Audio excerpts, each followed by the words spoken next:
Je me présente, Cheikh Alioune Mbaye, président du collectif des victimes du lotissement Baydi Seye.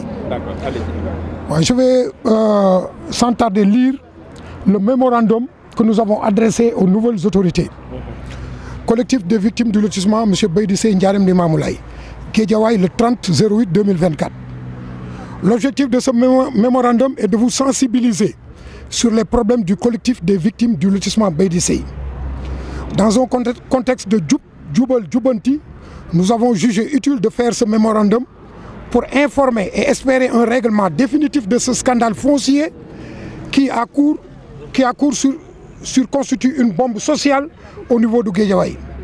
L'avènement de nouvelles autorités avec comme leitmotiv justice et équité sociale, Djoubal Djoubanti, a suscité beaucoup d'espoir au niveau des populations et plus particulièrement du collectif. En effet, ce collectif est né pour défendre les intérêts des populations attributaires de parcelles sur ce dit lot, bande de Filao, après son déclassement. Chronologie des faits. En effet, après la déclassification de la bande de Filao, si à Guédiawaye, le maire feu Mamadou Baydi Seye avait procédé à l'affection des terrains par délibération visée dûment par l'autorité administrative, le sous-préfet. Des délibérations en bonne et due forme ont été délivrées par le maire et contresignées par le sous-préfet de l'époque. Les attributaires individuellement avaient déposé des demandes de régularisation par voie de bail.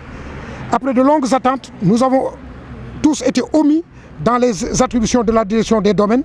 C'est ainsi que nous avons senti le besoin de nous organiser en collectif pour défendre nos intérêts communs. À la suite de correspondances aux autorités administratives et manifestations sociales, son Excellence, le chef de l'État, M. Macky Sall, avait instruit la direction des domaines, sous la direction de Mamadou Mamboy Diao, de trouver une solution urgente à ce problème qui affecte près de 200 pères de famille.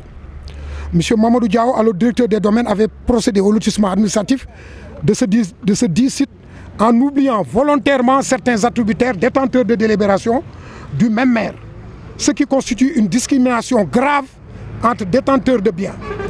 D'autres non titulaires de délibération ont bénéficié de largesse de M. Diaw pour laisser en rade les attributaires légitimes. Le collectif a démarché toutes les autorités du pays car ne voulant pas user de violence dans la recherche de solutions. Nous soutiendrons la primature, la direction des domaines sous Mamadou Gueye, la direction de l'urbanisme, le ministre de l'Habitat Abdoulaye Seydou Sow, les conseillers techniques du PM Habib Niang et Vincent Bidji, M. Benoît Sambou, au conseil du dialogue social, gouvernance Dakar, préfecture Guédiawaye, préfecture Dakar. C'est à la suite de toutes ces démarches que finalement M. Mamadou Gueye avait proposé, sur sa propre initiative, de nous affecter 20 hectares sur un pôle urbain, voire lettre adressée au directeur des pôles urbains. À la suite de la correspondance de Mamadou Gueye, nous avons toujours continué à démarcher les autorités en vain. Notre attente a trop duré. Et ce retard, quant à la possession de nos biens, nous a causé beaucoup de désagréments, tout en sachant que ce lotissement Baydi Seye est bonne et due forme existant dans le PUD de Guédiawaye.